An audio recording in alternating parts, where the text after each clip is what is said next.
Le thème de cette session portera sur les pratiques et outils pour développer et valoriser la biodiversité à l'échelle de l'entreprise agricole ou de l'exploitation agricole. Et donc, il y aura 3 interventions. Le premier, ce sera Daniel Wipf, d'INRAE, Université de Bourgogne, sur le projet MicoAgra, qui est un projet innovation partenariat de 2016. Puis, ce sera Vincent Manville de l'IDEL sur l'outil d'aide à la décision Biotex pour ajuster ses pratiques qui visent à favoriser la biodiversité. Et enfin, François Michaud du CIVAM du Châtel-Rodet nous parlera de l'expérience d'un GIE autour des cultures associées, une technique gagnante pour l'agriculture et la biodiversité, illustrée par le projet Apache. Et donc, Sophie, je te passe la parole. Faut que tu allumes ton micro, voilà. Oui, ça y est, c'est fait. Donc, merci Christian. Bonjour à toutes et à tous. Donc, tu as quasiment expliqué tout le déroulement de la deuxième session. Donc, sans plus tarder, je passe la parole à Daniel Wipf, donc de INRAE, Université de Bourgogne, pour la présentation du projet MicoAgra. Alors, projet MicoAgra qui a été porté par François Hérissou de la Chambre d'agriculture de Dordogne, qui malheureusement ne pouvait pas être présent aujourd'hui. Et donc, ce projet était pour nous une volonté de comprendre comment les différentes pratiques qui existaient déjà dans les noyeraies de Dordogne impactaient la mycorhisation. Et ce projet, on l'a justement voulu sur comment continuer à développer les connaissances sur les symbioses mycorhiziennes, parce qu'en fait, on s'est rendu compte au début de ce projet qu'on a pu identifier un seul article portant sur la mycorhize arbuscule des noyers, mais également de faire un transfert entre le laboratoire, la chambre d'agriculture et l'enseignement agricole et les exploitants eux-mêmes, puisque nous avons développé des petites méthodes de coloration de racines pour que les gens puissent eux-mêmes faire ça dans le cadre d'une chambre d'agriculture et observer l'état de la mycorhisation de leurs plantes, que ce soit les noyers ou que ce soit les plantes de couvert. Alors, j'ai déjà beaucoup dit noyer. Vous voyez, effectivement, c'était la culture d'intérêt. Vous allez voir tout de suite dans les modalités que nous avions parfois une deuxième modalité qui était une association noyer-maïs, et je vous expliquerai pourquoi.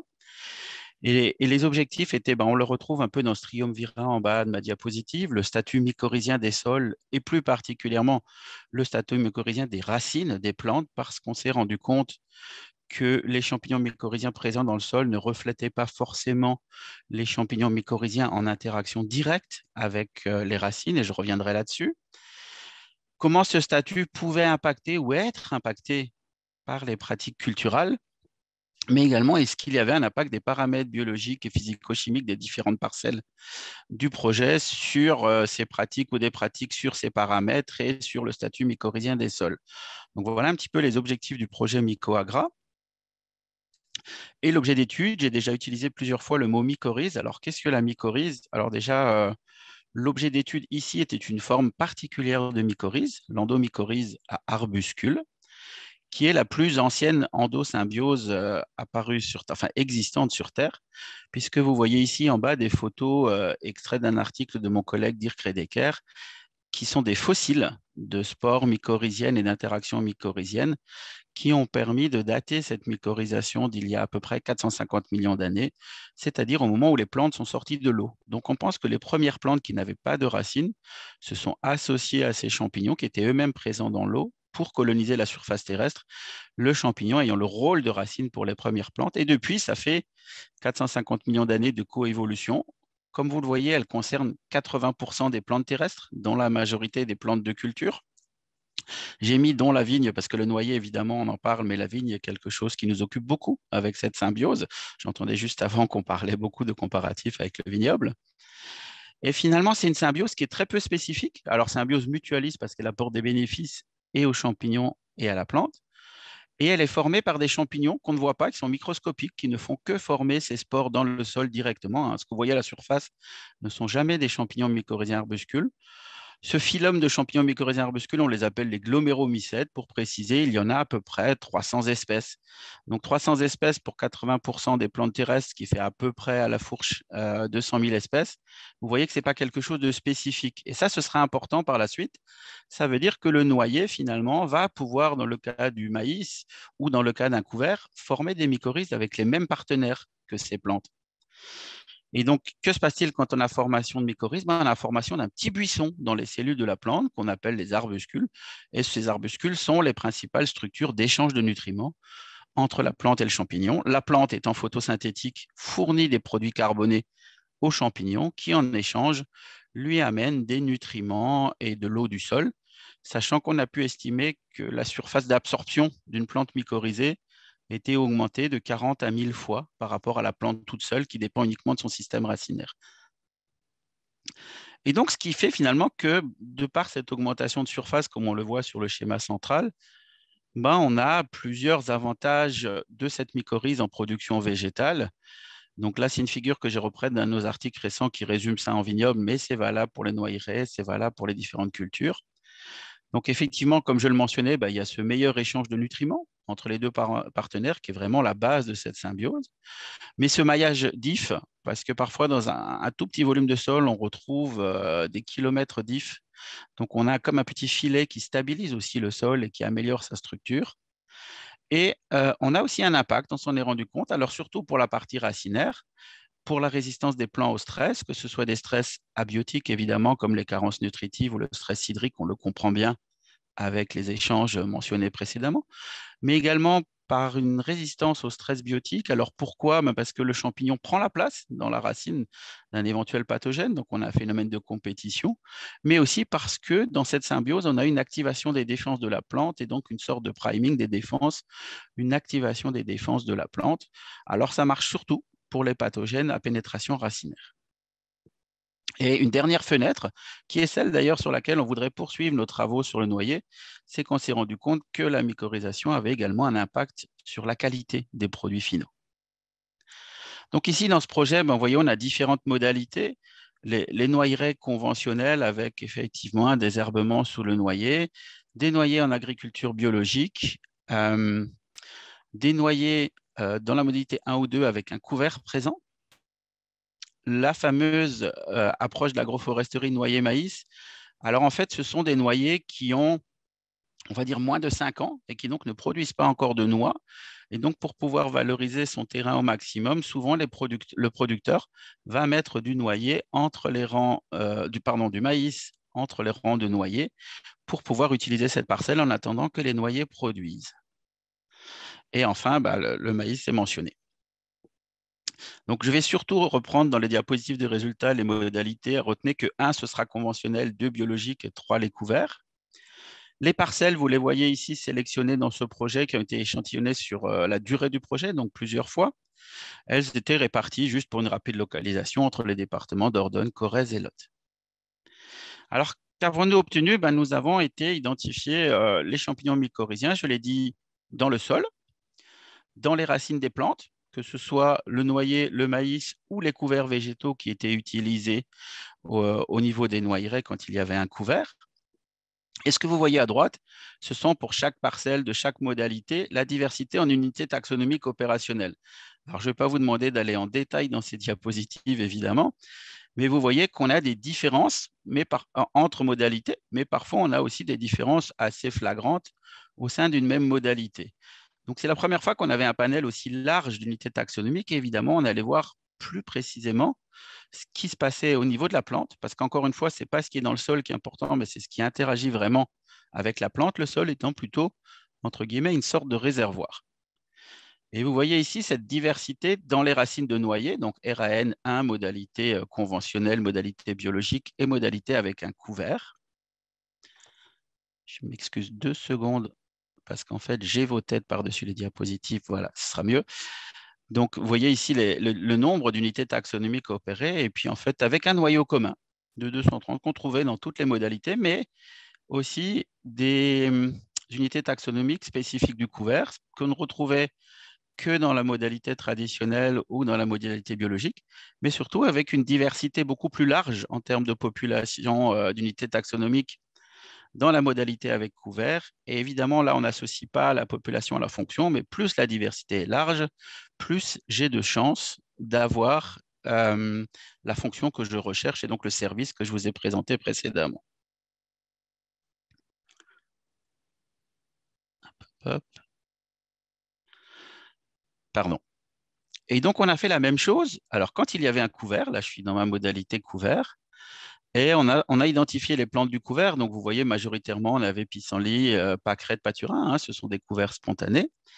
Et on a travaillé dans les sols racinaires ou dans les racines de ces fameux couverts. Encore une fois, alors je ne vais pas aller tout à fait dans le détail, mais on s'est rendu compte que quel que soit le couvert, quelle que soit la plante de couvert, on avait une espèce de cœur de communauté de champignons qui était présente dans les racines du couvert, avec des variations malgré tout selon la plante. Mais ce cœur-là, on l'a identifié, donc on a trouvé différentes espèces effectivement dans les plantes. Et sur ce cœur, qui est maintenu par le couvert, quel qu'il soit, on avait 59 des groupes qui n'étaient pas représentés quand on n'avait pas de couvert, donc que ce soit dans les autres modalités.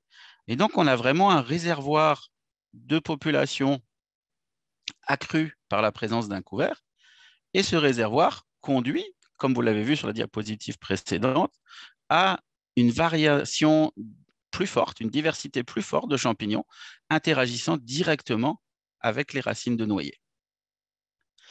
Et donc, je vous ai parlé aussi de cette modalité entre noyer et maïs, et je vous ai dit que c'était une association peu spécifique. Et donc, on a cherché à voir si les deux plantes étaient mycorhizées dans cette modalité agroforesterie, si elles étaient associées au même champignon et si ce champignon connectait les deux plantes, et que finalement, comme on l'a déjà vu sur d'autres essais, on pouvait avoir un transfert de nutriments, que ce soit du carbone ou de l'azote ou autre, entre les deux plantes à travers le champignon mycorhizien. Pour ce faire, on a la chance, simplement 2 secondes pour être méthodologique, de pouvoir discriminer le sucre produit par chacune des plantes selon sa physiologie et donc de savoir le sucre qui est retrouvé dans le champignon, quel est-il et d'où vient-il?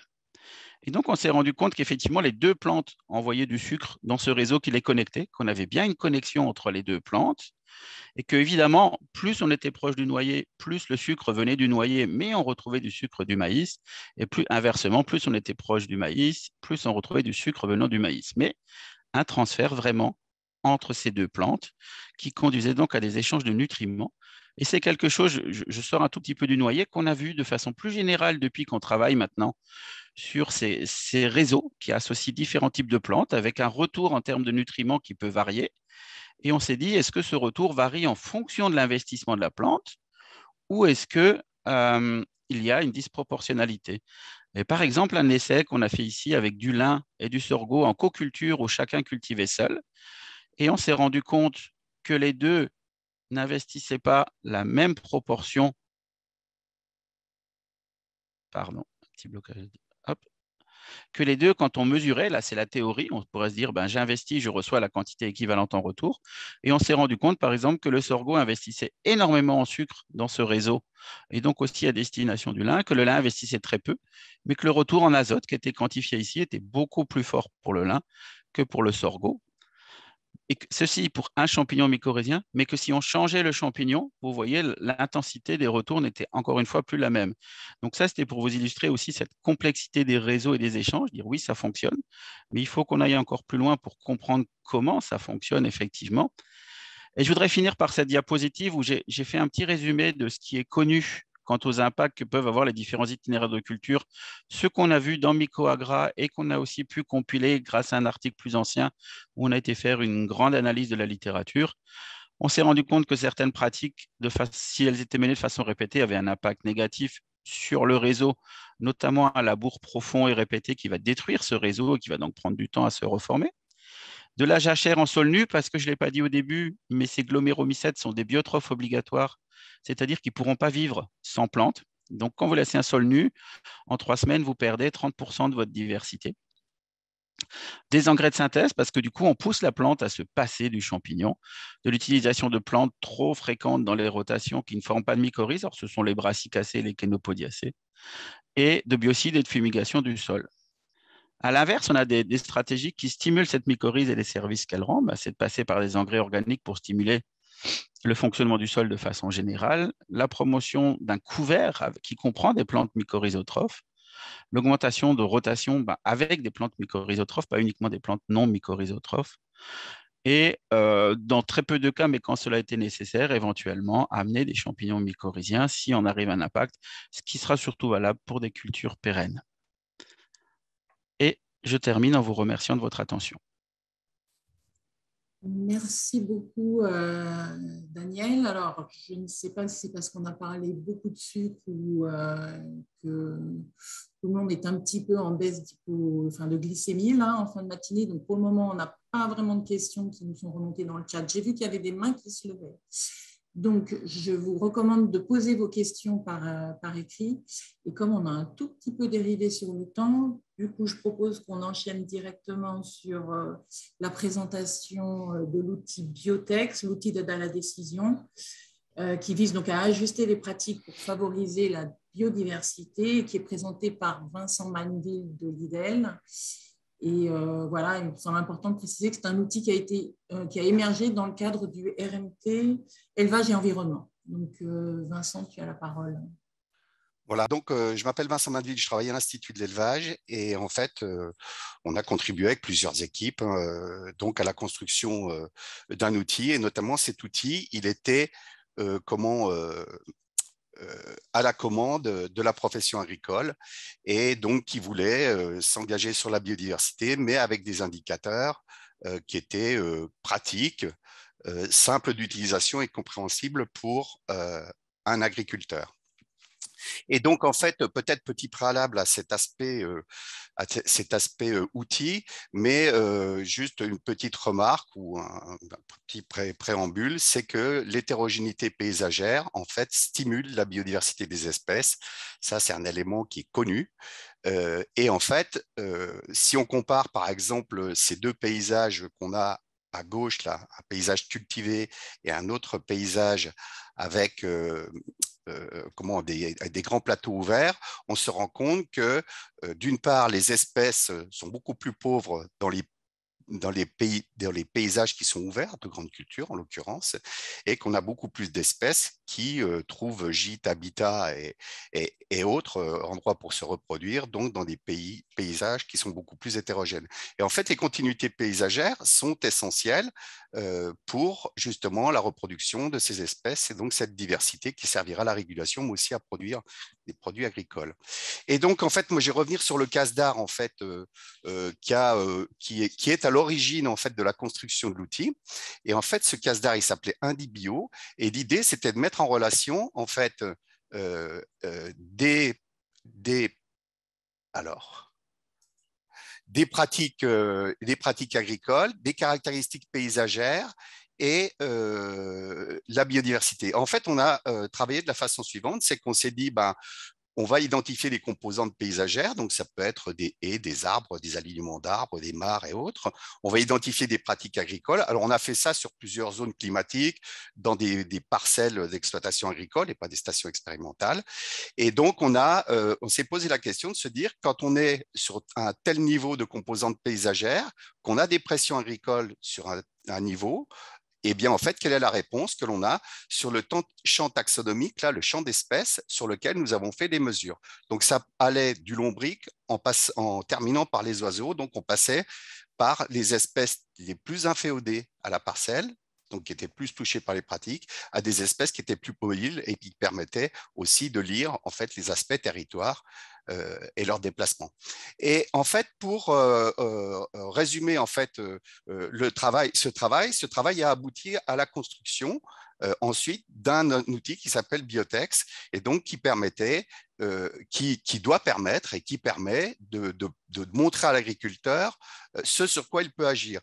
Alors, en fait, ce que j'ai mis en partie cerclée là, c'est qu'en fait, on va agir sur des indicateurs dits indirects. Donc, on va agir sur des éléments qui constituent le paysage, mais on va agir sur des pratiques agricoles. En fait, la relation qu'on a mis en évidence, c'est que si on agit là-dessus, potentiellement, on a une belle réponse, une bonne réponse sur des richesses spécifiques ou des abondances d'espèces. Voilà, en fait, l'idée dans laquelle s'est construit l'outil. Alors, cet outil, en fait, lui, il se compose de 7 domaines ou de 7 critères. Et en fait, aussi, ce qu'on fait, c'est du changement d'échelle. Et ce changement d'échelle, on passe d'une lecture du territoire, d'une photo satellite, par exemple, et ensuite, on descend à l'échelle de l'exploitation. Et enfin, on termine par une analyse de certains couverts de l'exploitation, de gestion de culture et autres. Et donc, pour vous exposer ça, on a fait des choix. On ne va pas vous montrer tous les indicateurs et la façon dont ils fonctionnent, mais en fait, ces choix, ils ont été faits pour illustrer en fait cet ensemble. Et en fait, sur ces 7 domaines et ces 27 indicateurs, on a choisi de vous présenter l'utilisation des terres agricoles. Donc, c'est la notion de mosaïque paysagère qui est mis en évidence. Et cette notion de mosaïque paysagère, elle dit la chose suivante, c'est qu'il vaut mieux avoir des petits patchs de culture très diversifiés que 4 grandes zones sur un territoire qui sont occupées par 4 grandes cultures. Donc, cet effet-là, il a été démontré par la bibliographie scientifique, c'est qu'en fait, on ne va pas altérer le potentiel de production des cultures. En revanche, on va augmenter l'effet sur la biodiversité parce que ces espèces vont pouvoir se déplacer en fait sur ces différents plots et limiter ou pouvoir avoir une caractéristique plus résiliente par rapport à l'impact de la production ou du prélèvement végétal et autres. Et donc cet indicateur ou ces indicateurs, à chaque fois, on mesure la diversité d'occupation des sols du territoire et on mesure la diversité d'occupation des sols de l'exploitation agricole. Et on a choisi ensuite un second indicateur. Et ce second indicateur, en fait, lui, il traite de l'aspect paysage visible. Alors, en clair, hein, c'est que quand on regarde un plan ou une photo, on voit ça généralement sur un plan en 1D, quoi. L'œil humain, lui, il arrive à discerner quand on se promène dans un paysage du 3D. Et en fait, ce qu'on a voulu montrer, c'est que un arbre, par exemple, n'est pas qu'une surface au sol, mais ça constitue une surface qui correspond à un volume. Et donc, cette approche géométrique, pour un référentiel qu'on a constitué, eh bien, par exemple, l'arbre est affilié à un cylindre. Alors, on distingue les petits, les moyens, les gros.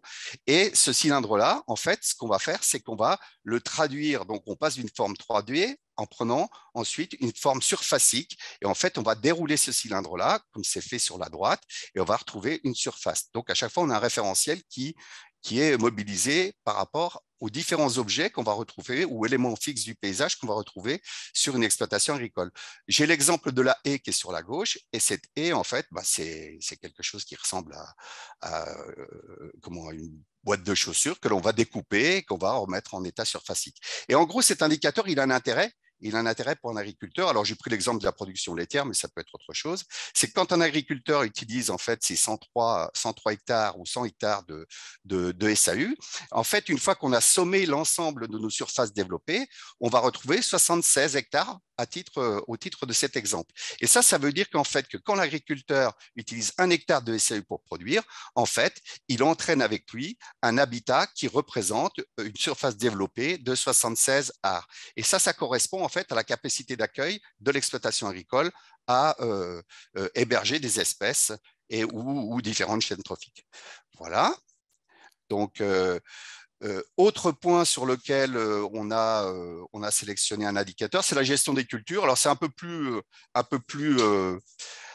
c'est un peu moins innovant, on va dire, hein, sur cet aspect-là. En fait, ce qu'on fait, c'est qu'on prend la part des cultures principales. Hein, c'est des choses qui sont un peu récurrentes dans la bibliographie aussi. Le nombre d'espèces cultivées, en fait, pour parler de la diversité des espèces cultivées donc, sur notre exploitation agricole, le nombre d'espèces dans la rotation, le nombre de cultures légumineuses, c'est-à-dire plantes à fleurs, et autres. Et mélange d'espèces. Ah, décidément, je ne suis jamais dans le bon sens. Enfin, le dernier indicateur, l'avant-dernier indicateur que nous avons choisi, c'était l'indicateur relatif à la prairie permanente. C'est la prairie permanente, celle qu'on n'a jamais vue retourner, hein, pour en donner une définition à peu près précise. Et en fait, ce qu'on va faire, c'est qu'on ne va pas dire toute la prairie permanente a une capacité de régulation identique à une zone naturelle.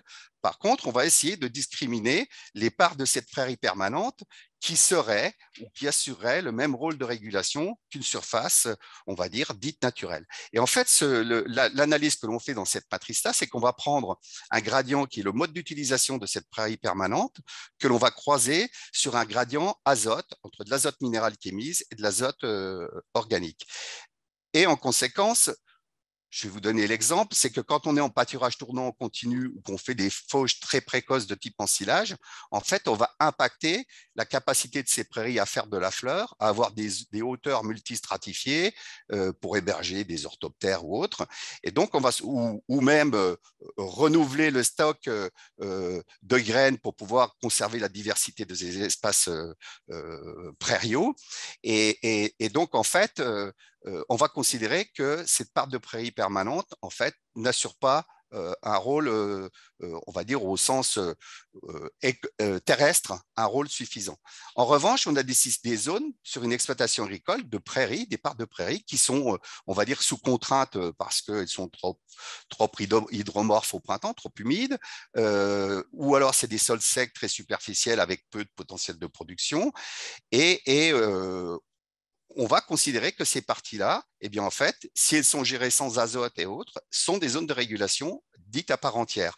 Et puis, on a des zones un peu intermédiaires qui sont des pâturages, on va dire, plus classiques, du libre extensif, comme on en retrouve par exemple en allaitant ou pour le pâturage de jaunisse laitière, et également aussi pour des parties qui sont fauchées et séchées au sol avec ou sans déprimage. Donc, en fait, une fois qu'on a fait ça, on a discriminé notre part de prairies permanentes qui étaient affectables à des éléments de régulation, et on va rapatrier en fait les hectares de prairies dans nos surfaces de biodiversité développées. Ça sera un ajout, mais on ne met pas la prairie permanente à toutes les sauces. Alors, ça ne veut pas dire aussi qu'un éleveur qui est trop intensif sur ces prairies permanentes, rien ne va plus, hein. Ce qu'on fait, c'est plutôt identifier ces parts des prairies qui seraient sous limite liées à des contraintes de milieu et qu'il faudrait comment ne pas trop pousser pour respecter en fait ces aspects milieux.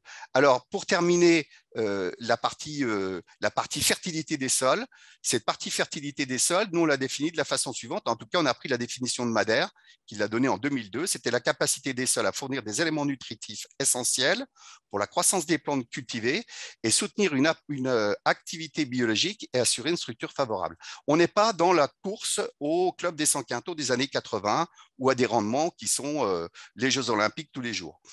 Donc, cette fertilité des sols, comment on l'apprend? Eh bien, en fait, on fait un bilan humique global. On va prendre l'ensemble des entrées de matière organique dans notre système. Ces entrées de matière organique, ça veut dire que c'est de la prairie temporaire qui peut rentrer dans une rotation. C'est des pailles qui sont enfouies. C'est des effluents d'élevage qui sont aussi apportés sur les cultures. Et là, on ne traite que des sols cultivés qui sont en rotation. Et en fait, on va confronter ça à des besoins de sol ou à des pertes de matière organique qu'on a dans les sols. En gros, en France, on a une perte en termes de matière organique qui se situe, selon les climats et les sols, entre 1,2 tonne et 1,7 tonne pour des sols à 3%. Donc, ce qu'on va faire, c'est qu'on va essayer de faire une balance ou un bilan humique global pour savoir si le système de production est capable d'assumer les besoins des sols en matière de fertilité. Et tout à l'heure, Gilles Boeuf a signalé aussi que la fertilité des sols, c'était le challenge de demain.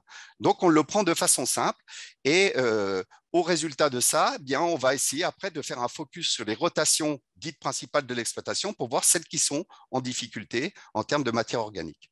Voilà. Pour terminer, j'ai une illustration en fait qui correspond à un rendu éleveur qui est fait classiquement. Donc, moi, j'ai extrait ça d'un programme qui est conduit dans le cadre de Reine Mathilde et donc des techniciens qui ont formalisé un petit peu cette approche par profil, donc des différents indicateurs. Et puis, derrière ça, on a une proposition ou des plans d'amélioration qui sont discutés avec l'éleveur. Autre point, c'est que par exemple, je vais prendre l'exemple des filières, les AOP là, de Franche-Comté, qui eux ont lancé un programme aussi il y a quelques années là-dessus. Et en fait, l'approche, elle n'est pas individuelle en termes de plan d'action, mais elle est plus collective. Donc, on a les deux stratégies qui peuvent se déployer avec cet outil. Voilà, je vous remercie. Merci Vincent. Alors, on a pas mal de questions qui tournent autour du transfert de l'outil, de l'utilisation potentielle dans des réseaux de fermes ou directement par les agriculteurs. Donc, un premier volet, ça serait peut-être, est-ce que l'outil est déployé dans les structures de formation initiale continue? Est-ce qu'il est d'ores et déjà présenté ou enseigné notamment dans les lycées agricoles? Alors, ce qu'on fait, c'est que depuis 4 ans, on s'occupe, puisque cet outil, c'est pas plus 4 ans, depuis 7 ans, ce qu'on essaye de faire, c'est de la dissémination, en fait. Hein. Donc, la dissémination, elle se fait dans les écoles. Moi, j'interviens régulièrement, ou à Bordeaux Sciences Agro, ou avec AgroSup, ou à l'ENSAIA à Nancy, etc. Et en fait, il a été déployé aussi dans le cadre du RMT, de l'ancien RMT, où en fait on a discuté de l'utilisation et du déploiement possible. Après, à savoir s'il est utilisé, je n'en sais rien. En tout cas, ce que je sais, moi, de mon côté, c'est qu'on a en gros 350 diagnostics qui ont été faits, ou évaluations, j'appelle pas ça diagnostic, évaluations qui ont été faites, et donc avec des programmes d'action, mais c'est des choses qui sont encore un peu trop diffuses. Et ce qu'on a fait pour essayer de bien développer cet outil-là ou de l'ancrer sur le terrain, c'est qu'on a déposer un programme Life plus biodiversité, justement pour faire du déploiement avec des partenaires européens sur le sujet. D'accord, un peu dans la même veine, donc l'outil a été développé dans le cadre de l'Institut d'élevage. Est-ce qu'il y a des liens avec les autres instituts techniques? Est-ce qu'on peut envisager d'adapter ou de transposer cet outil à d'autres productions, aux productions végétales, aux grandes cultures ou à des cultures spécialisées?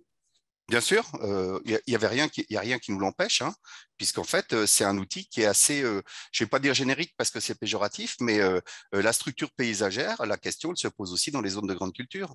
La matière organique, elle se pose dans les zones de grande culture. La diversité des productions végétales se pose dans les zones de grande culture aussi. Je veux dire que donc, rien n'empêche de le déployer. Il y a des choix qui ont été faits par d'autres instituts techniques qui travaillaient plus sur la biodiversité fonctionnelle, en fait, de savoir quelles étaient les interactions entre les bordures et autres. Nous, on est un peu dans notre, on appelle ça, dans nos gènes, en fait, à l'Institut de l'élevage, on est beaucoup plus sur des approches plutôt systémiques que des approches plus spécifiques. Donc, on reste sur l'approche globale. Et là, l'intérêt de cette méthode-là, c'est qu'un technicien de chambre qui a travaillé sur la haie ou une association peut venir avec ses terroirs et ses recommandations et utiliser la méthode et ensuite construire son programme d'action à partir de ses capacités à conseiller. D'accord, merci beaucoup. Je propose qu'on garde les autres questions pour la session un petit peu plus transversale et que du coup, on passe à la troisième intervention. Donc, je vais donner la parole à François Michaud du CIVAM du Châtelleraudais qui, lui, va nous parler du projet Apache, donc qui portait sur les cultures associées, une technique gagnante pour l'agriculteur et la biodiversité. Vous avez la parole. Bonjour à tous, François Michaud, agriculteur à Thuré, à côté de Châtellerault. Je fais partie du CIVAM et je vais vous présenter un projet qui a eu lieu de 2014 à 2017 dans le nord de la Vienne. On était 8 agriculteurs expérimentateurs, donc sur 6 communes autour du Châtelleraudais. 5 chercheurs ont travaillé avec nous, ainsi que 6 structures collaboratrices et 4 structures partenaires pour tester 4 types d'associations, le céréale protéagineux, le colza associé et les mélanges variétaux de blé, ainsi que les prairies multi-espèces. Les objectifs étaient d'étudier et valoriser les associations de culture en termes d'utilisation des ressources du sol, de résistance aux bioagresseurs, d'impact sur la biodiversité et la vie du sol, ainsi que de qualité en termes agronomiques, nutritionnels, technologiques et gustatifs. Les axes d'études ont été technico-économiques avec les itinéraires techniques, les rendements, la qualité du grain et les marges brutes. En termes de biodiversité, c'était le suivi de la macrofaune du sol, les pollinisateurs et les relevés floristiques. Au niveau du sol, structure du sol, dosage des éléments, activité microbienne et suivi des mycorhizes. Par rapport aux plantes, il y a eu le suivi des maladies fongiques sur céréales à paille et dosage des éléments de la plante. Et au niveau des produits transformés, analyse technologique, qualité gustative et valorisation du produit. Sur le graphique qui vous est présenté, on voit donc que ça a été divisé par bloc. Donc, vous avez à gauche de chaque bloc la culture en pur, Donc, quand c'est en jaune, c'est l'avoine. Quand c'est en orange, c'est le blé. En bleu, vous avez les adventices. Et ensuite, on a en vert la févrole et en violet le pois qui viennent s'ajouter. Au niveau, donc, par bloc, on a en premier la culture en pur. En deuxième, la culture en pur plus l'association 1. Donc, l'association 1, c'est févrole 40 kg, pois 15 kg et avoine 5 kg. L'association 2, c'est févrole 50 kg plus pois 25 kg. Et l'association 3, c'est févrole 50 kg, pois 25 kg et avoine 10 kg. Et on s'aperçoit que quasi systématiquement, c'est la culture pure plus l'association 3 qui fait un meilleur rendement. Ça a été matérialisé par les flèches rouges. Voilà. Donc, on peut voir que la stabilité et la sécurité du rendement face aux aléas climatiques est permise par un mélange plus complexe et plus dense. Et ça permet d'avoir toute sa place dans des systèmes à bas intrants et à faible potentiel. Pour matérialiser tout ça, on a utilisé un ratio qui s'appelle le LER, le Land Equivalent Ratio, et qui calcule l'efficience et l'efficacité de l'association. En gros, si le LER est supérieur à 1, ça veut dire que l'association est plus productive que si les deux cultures étaient cultivées seules. Exemple, si on a un LER de 1,1, eh bien, il faudrait 10% de surface en plus si la culture était cultivée pure. Au niveau des essais qu'on a faits, on a quasiment toujours, à 2 exceptions près, un LER supérieur à 1 et on peut monter jusqu'à 1,38 en 2016 sur le blé moderne avec une association blé-févrole. Et en parallèle de ça, il y a eu un projet qui était partenaire de Apache qui s'appelait Blégu.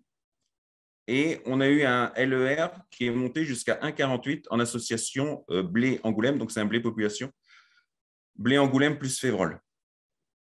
Donc on a toujours une meilleure performance de l'association céréale avec un protéagineux par rapport à une culture pure. Au niveau de la gestion des bioagresseurs, par rapport aux adventices, on a une diminution sensible de l'enherbement avec des cultures associées dans les céréales protéagineux et dans les colzas associés. Mais c'est aussi variable suivant la densité, la densité du blé dans l'association.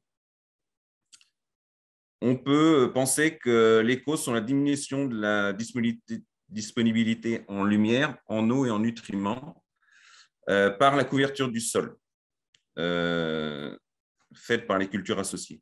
Au niveau des maladies fongiques, elles impactent moins les cultures associées que les cultures pures. Elles sont présentes dans chaque essai pendant les 3 années du projet et on a pu remarquer une diminution dans les cultures associées de 20% en septoriose, moins 15% en rouille brune en 2016. Et par ailleurs, on avait une forte présence du pied inverse sur céréales pures dans l'essai mélange de variétés de blé. On peut penser que cette diminution est due à l'effet barrière des espèces entre elles. Parce que là, on a mesuré sur les maladies fongiques du blé, mais sur le terrain, on remarque aussi qu'il y a la même chose au niveau des févroles. Par rapport aux mycorhizations, le taux de mycorhisation n'apparaît pas meilleur en culture associée qu'en culture pure. Les essais semblent indiquer un meilleur taux en blé population qu'en blé moderne et dans les parcelles semées moins densément. C'est-à-dire que là, en fait, suivant qu'on ait du blé moderne ou du blé population, le taux de mycorhisation change suivant la densité qui a été semée. Par rapport à la macrofaune, le couvert végétal haut et multistrate formé par les cultures associées favorise un environnement humide et couvrant, très favorable aux cloportes et aux carames. Au niveau du résultat des essais, on a une plus forte proportion d'espèces de carabes zoophages avec un régime alimentaire constitué d'animaux de substances d'origine animale. en culture pure contre un meilleur équilibre entre espèces zoophages, phytophages et polyphages en culture associée. C'est-à-dire que quand on a des cultures associées, on n'a pas un plus grand nombre de carabes dans les espèces monospécifiques. Par contre, on a un plus grand nombre d'espèces. Sur le graphique qu'on voit à droite, on a quantifié le nombre d'espèces de carabes suivant si on est en culture associée, donc ça c'est la couleur en foncé, et en culture pure en couleur claire. Et on peut remarquer que quasi systématiquement, le nombre d'espèces est plus important quand on est en culture associée. C'est un petit peu moins vrai en prairies multi-espèces en 2016 et 2017, où là, c'est l'inverse. Voilà. Alors, quelle conclusion est-ce qu'on peut en tirer? Il y a vraiment un intérêt agronomique certain par rapport au rendement, où l'association de la céréale avec un protéagineux par rapport à une culture pure est quasi toujours meilleure. Sur plusieurs années, l'association est plus performante, notamment dans une perspective d'aléas climatiques de plus en plus extrêmes et fréquents. On a une limitation des maladies fongiques, limitation du développement des adventices. C'est très adapté aux itinéraires zéro phyto ou bas intrants.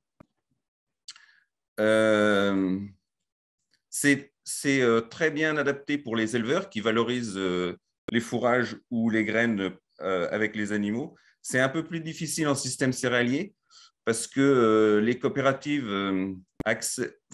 tolèrent des mélanges binaires, mais à partir du moment où il y a 3 espèces, c'est plus compliqué. Voilà. Donc, il y a un intérêt environnemental certain par rapport à la diversité de la macrofaune et par rapport aux pesticides qui permettent une limitation, voire une suppression de l'utilisation des pesticides. Par contre, il faudrait continuer à approfondir sur l'intérêt sur les taux de mycorhisation. Et par rapport aux pollinisateurs, on n'a pas de données concluantes, étant donné que les parcelles d'essai étaient trop petites pour avoir des données fiables. Voilà, je vous remercie de votre attention.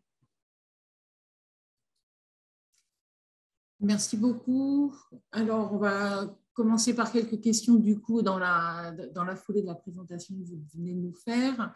J'ai une première question qui est plutôt une demande de précision, je pense, sur les rendements. Donc, est-ce qu'il concerne des espèces pures, blé ou avoine, ou des associations blé-févrole? Et une demande de précision sur les conduites de fertilisation de ces associations céréales légumineuses. Alors, au niveau de la fertilisation, alors la première année, moi, je n'étais pas en bio, mais il y avait 0 fertilisation. Et les années suivantes, j'étais en bio. Et tous les autres partenaires étaient en bio, au niveau du mélange céréales protéagineux. Et puis, la première question, c'était… C'était sur les rendements. Est-ce qu'on parle de rendement pour des cultures pures ou cultures en association? Alors, pour ça, il faudrait reprendre, je ne sais pas si je peux refaire voir la diapo. La diapo. Alors, j'ai essayé d'expliquer tout à l'heure. Au niveau des… Donc, ça a été partagé en blocs. Donc, sur le premier bloc, par exemple, la barre de gauche, c'est la culture pure. Et ensuite, à cette culture pure, on ajoute l'association 1 pour la deuxième barre, on ajoute l'association 2 pour la troisième barre, et on ajoute l'association 3 pour la quatrième barre. Donc, les rendements, c'est… donc, on voit au niveau des couleurs, hein, c'est la somme de tout. Donc, vous avez en jaune, par exemple, l'avoine, en vert, la févrole, et en violet, les pois. Donc, quand on regarde le rendement total, c'est la somme de tout. Mais si on regarde juste une couleur, c'est le rendement de l'espèce. Je ne sais pas si je réponds à la question, mais… Oui, si, je pense que du coup, ça répond à la question qui était posée. Et puis, je précise, ça a été mis dans le chat que de toute manière, les personnes pourront récupérer les PowerPoint et du coup étudier de manière peut-être un peu plus précise les graphiques tels qu'ils ont été présentés. J'ai une deuxième question qui est à propos plutôt des céréaliers qui sont en AB. Une remarque sur le fait que les céréaliers bio sèment souvent le blé plus épais. Et la question qui est posée, c'est est-ce que ça ne va pas à l'encontre des observations qui sont faites dans le projet? Alors, par rapport à la mycorhisation, effectivement, on avait remarqué que alors, du blé moderne qui est plus dense mycorhize plus. Par contre, du blé population, s'il se met trop dense, il mycorhize moins. Voilà. D'accord. Merci beaucoup. Du coup, ça va me permettre de faire une transition et puis d'ouvrir un peu la discussion à l'ensemble des trois présentations qu'on a eues. Je vais revenir vers Daniel Wipf parce qu'il y a eu pas mal de questions suite à sa présentation. J'ai essayé d'en rassembler quelques-unes. On a eu des questions sur notamment l'impact de la solarisation, l'impact de l'intensité d'usage des produits phytosanitaires sur les mycorhizes. Et une autre question qui fait un peu écho à ce qui a été abordé en début de matinée, le fait que dans votre présentation, vous indiquez que la diversité mycorhizienne est favorisée par certaines pratiques et dans quelle mesure ça limite la compétition pour l'eau et les nutriments. Voilà, l'utilisation de couverts mélangés, dans quelle mesure est-ce que ça peut limiter la compétition pour l'eau? Donc voilà, ça fait une petite batterie de questions. Alors, ça fait beaucoup de questions et les réponses sont très larges. Alors, je vais essayer d'être bref. Et puis, j'ai mis mon mail aussi dans le fil de discussion parce qu'on a fait plusieurs articles de synthèse en français de dissémination de ces infos. Donc, n'hésitez pas, si vous êtes intéressé à m'envoyer un mail, je vous enverrai des PDF en retour. Et alors, la solarisation, on s'est rendu compte que finalement, les spores de champignons mycorhiziens sont relativement résistantes, mais comme d'autres spores d'ailleurs, à la solarisation. Donc, il n'y a pas de réponse générale, mais finalement, on s'est rendu compte qu'on avait un bon retour. C'est plutôt la période de solarisation, si elle est trop intense, effectivement, on va perdre le mycélium, mais de toute façon, n'ayant pas de plante présente, on a cet effet, comme je le disais, de champignon qui a besoin de la plante et qui, du coup, très vite diminue en termes de biodiversité. Mais les spores sont résistantes. Vous avez vu là que dans tous les essais, quelles que soient les modalités de culture, on retrouvait des mycorhizes dans les racines. Et ça, dans tous les essais qu'on a fait jusqu'à maintenant, j'ai toujours trouvé des champignons mycorhiziens dans les sols. Après, pour les phytosanitaires, alors ça dépend quel phytosanitaire, quelle dose, quelle répétition. On s'est rendu compte, par exemple, ici, dans Mycoagra, qu'un fongicide qui était utilisé pour l'emborrage de semences avait un impact négatif sur la germination des spores de champignons mycorhiziens. Maintenant, il commence à exister une liste de choses qui travaillent plus ou moins, qui est une liste encore bien trop courte de produits et de leur impact sur ce qui est mycorhize. Il y a des fongicides auxquels ces champignons sont résistants, d'autres non. Donc, je ne peux pas donner une réponse générale, mais il y a évidemment un impact, ça c'est clair. Et on voit de toute façon qu'avec une utilisation de phyto, la diversité est réduite et donc la possibilité de fonction est réduite. Et si je reviens à la dernière question sur tout ce qui est coût en eau, si je me souviens bien, effectivement, on a ce réseau qui est formé entre plantes de couvert et puis vignes, et c'est une des questions qu'on se posait. Pour le moment, au contraire, on aurait plutôt un apport bénéfique avec le champignon qui va chercher l'eau. Après, on a aussi des études sur la composition de ce couvert, et là, encore une fois, je peux vous envoyer des documents avec les mélanges qu'on a testés et tout, parce qu'évidemment, il faut aussi faire attention à ne pas avoir des plantes trop consommatrices d'eau dans le couvert. Merci. Je vais revenir à l'outil Biotex, donc avec une question plus tournée vers Vincent Manville. Est-ce que l'outil a été utilisé dans les réseaux défis Ecophyto?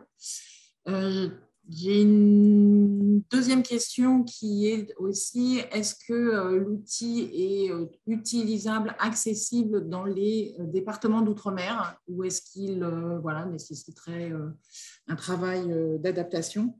Et puis, une petite question aussi sur, voilà, est-ce que vous avez des retours d'expérience des agriculteurs, voilà, pour savoir comment l'outil est accueilli et utilisé dans les exploitations. Donc, je vais commencer par la première, c'est défi. Donc, je ne sais pas, puisque moi, je ne suis pas dans ce réseau-là. Donc, c'est assez simple. J'ai des collègues qui travaillent, mais je ne crois pas que ça a fait l'objet d'une approche, d'une approche dans le réseau défi. Je pense qu'ils étaient plus sur de la gestion de parcelles, d'IFT, de diminuer ça. Par contre, la dérive des opérations de pulvérisation, etc., ça serait peut-être pas mal qu'ils intègrent le côté un peu construction de haies ou mettre en place des alignements d'arbres ou de l'agroforesterie pour limiter ces dérives. Ça, c'est le premier point. Le deuxième point, c'est par rapport au département d'outre-mer. Effectivement, la façon dont on approche ça, c'est assez, on va dire, métropole ou européen.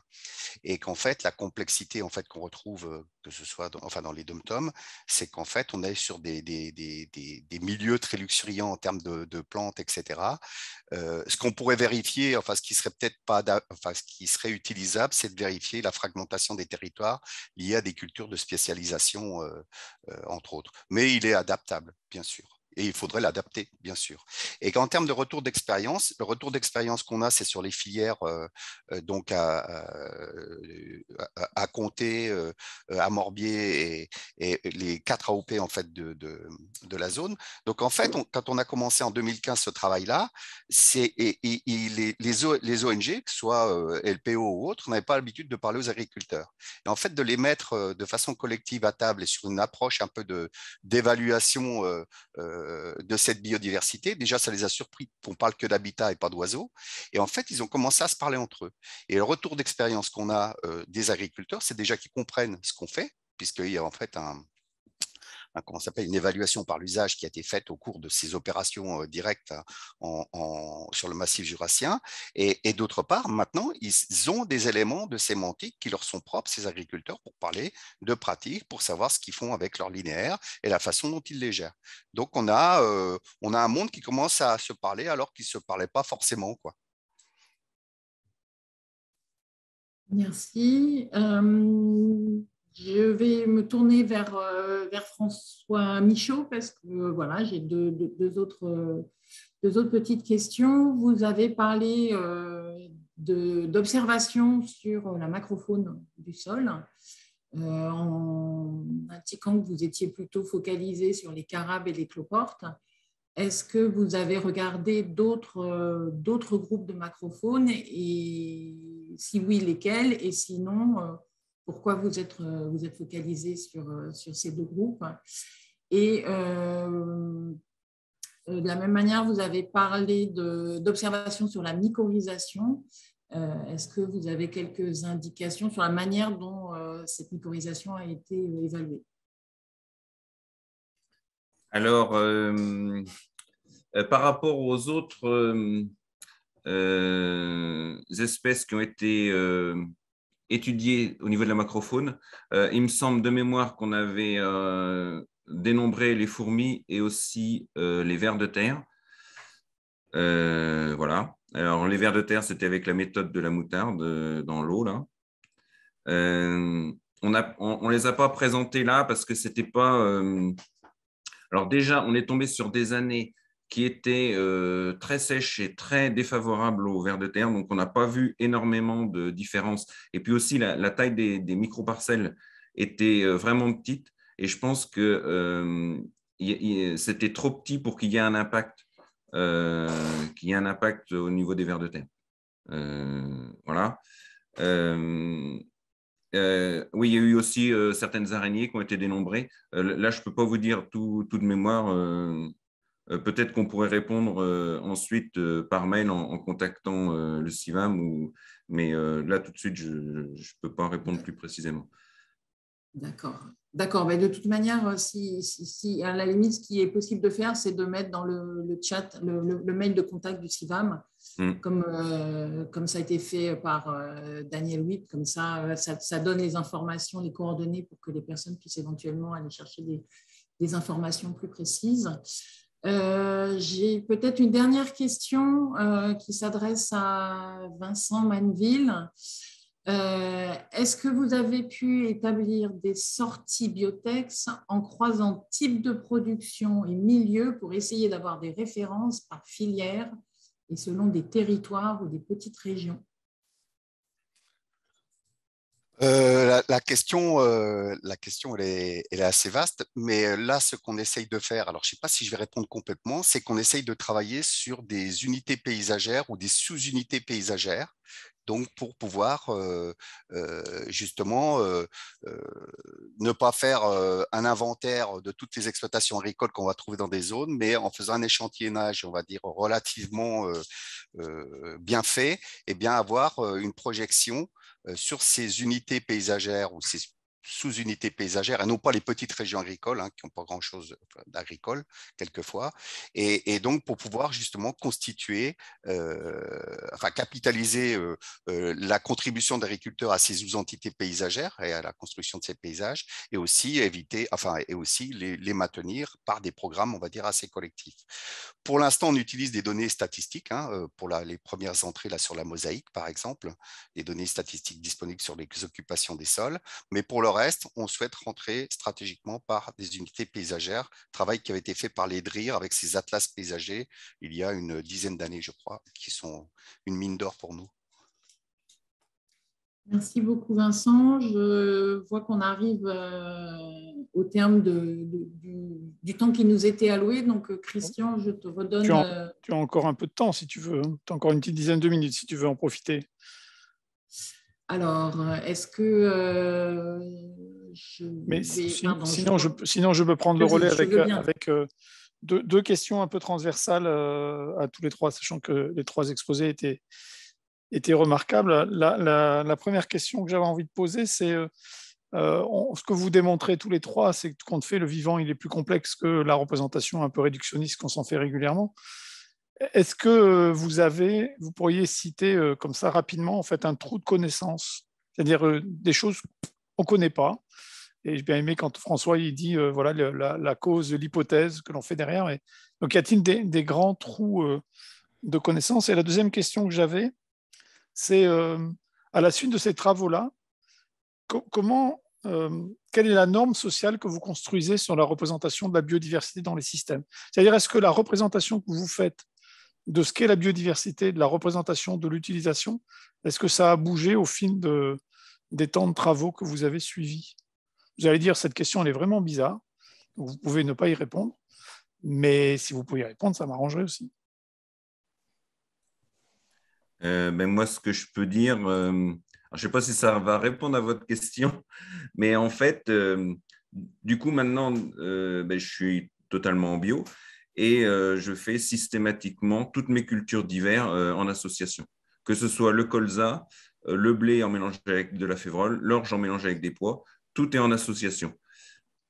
Voilà. Et alors, je voudrais faire la même chose en culture d'été, mais c'est un petit peu plus compliqué. Parce que, voilà, donc, en fait, les cultures d'hiver, en fait, je ne les désherbe pas. Et il y a ni passage de hersétrie, ni passage de houx. Je fais que semer et récolter. Et j'aimerais pouvoir faire la même chose en culture d'été, mais là, c'est un peu plus compliqué. Avec une association, par exemple, sorgho, sarrasin et soja. Là, pour le moment, je n'ai pas arrivé à trouver un équilibre entre les espèces, étant donné que le sarrasin a tendance à dominer. Voilà. Je ne sais pas si ça répond à la question. Si. Et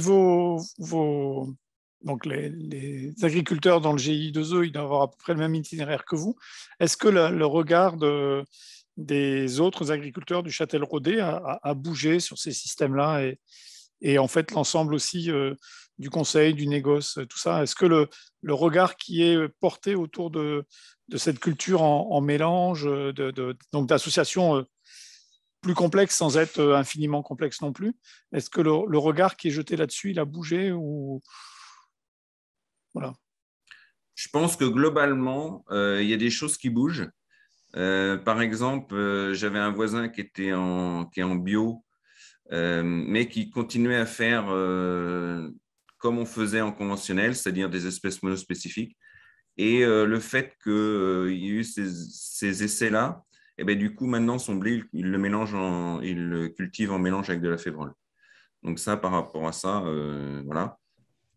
Et alors après, quelque chose qui est un peu différent, mais quand on parle de mélange, donc du coup, moi j'ai fait aussi de l'agroforesterie sur 30 hectares. Donc on peut considérer que l'agroforesterie, c'est mélanger aussi des cultures annuelles avec des cultures pérennes. Et ça prend quand même un petit peu. On est 5 ou 6 autour de Châtellerault à avoir fait de l'agroforesterie. Donc, si on prend en compte ça, on peut dire que oui, ça bouge. Oui. D'accord. Mais c'est toujours en bio. Ce n'est pas en conventionnel. Je ne connais pas, d'agriculteurs conventionnels qui font des mélanges, des mélanges d'espèces et je n'en connais pas non plus qui font de l'agroforesterie. À chaque fois, c'est en bio. Je sais qu'il y en a au moins un qui écoute dans la réunion aujourd'hui qui est dans ce contexte-là. Donc, il pourra se reconnaître. Mais il y en a sans doute plus qu'un, parce que je n'ai pas repéré tout le monde. Sur les autres questions, Daniel, Vincent, ou sur la même question d'ailleurs. Je vais... OK. Donc, moi, je vais essayer de répondre à votre question, Christian, là, qui est la norme un peu sociale, les paysages, etc. L'une des discussions qu'on avait commencé à engager dans le cadre d'un projet qui s'appelait Eurodairy, c'était de comment... Parmi les différents utilisateurs, on va dire, du paysage, hein, c'est un peu large ce que je dis là, c'est qu'en fait, comment on peut inscrire un projet agricole, c'est-à-dire se tourner vers l'avenir, comment peut-on inscrire un projet agricole dans un projet avec des différents opérateurs qui sont des collectivités territoriales et autres, hein, le tourisme. Et donc, l'idée, c'était de mettre tout le monde autour de la table pour essayer de réfléchir, non pas à ce qui s'était passé hier en termes de paysage, mais c'est de se projeter sur des paysages de demain, éviter de faire de l'érosion par rapport à la caractéristique de ces paysages-là, mais aussi d'avoir des compromis à la faveur de la biodiversité et notamment sur ces continuités paysagères, sur la beauté de ces paysages et continuer à entretenir de façon collective cet ensemble. Puisque l'urbanisation, au même titre que l'agriculture, fait quelquefois ou fait de l'érosion et l'agriculture fait aussi des co-bénéfices en lien à ça. Le deuxième point que je voulais aborder, Christian, par rapport à votre question, c'était sur l'aspect, y aura-t-il un trou de connaissances et donc, les deux exposés sont remarquables hein, sur le côté mycorhisation et autres. Et je trouve qu'il y a un trou sur la partie sol. On s'y est penché avec donc, des gens de l'INRA et des universitaires sur de trouver des indicateurs qui sont la signature. Alors, je le dis de façon un peu de tribune, hein, de santé des sols ou de fertilité des sols, si on veut être beaucoup plus précis. Et donc, on sait que ces indicateurs, en fait, si on prend de l'activité enzymatique ou de la biomasse microbienne, eh bien, en fait, ces indicateurs vont changer selon qu'on est sur des climats différents, selon qu'on est sur des textures de sol différentes. Donc, moi, je trouve que s'il y a vraiment l'INRA, d'ailleurs, a commencé à mettre un programme, enfin, depuis quelques années quand même, sur le sujet. Et en fait, la méconnaissance, peut-être que sur le vivant et le terrestre, on a encore beaucoup de choses à apprendre, ça c'est certain, mais le sol, il y a quelque chose qui est très très important en termes d'engagement et de connaissances scientifiques à comment faire émerger pour mieux piloter cette partie qui est quand même la partie qui stimule le vivant. Voilà. Voilà. Je vais continuer dans la foulée. Alors, je commencerai par dire justement le petit biais méthodologique qu'on a encore. À un moment, la question a été posée, on n'a pas eu le temps de l'aborder. C'est que pour le moment, quand on parle mycorhisation, la seule chose qu'on mesure, c'est une intensité en termes d'arbuscules, de structure d'échange. On a vu maintenant que ça ne reflétait pas l'intensité des échanges ni l'efficacité des échanges. Donc, notre équipe et d'autres travaillent là-dessus. Il nous faut des marqueurs vraiment du fonctionnement.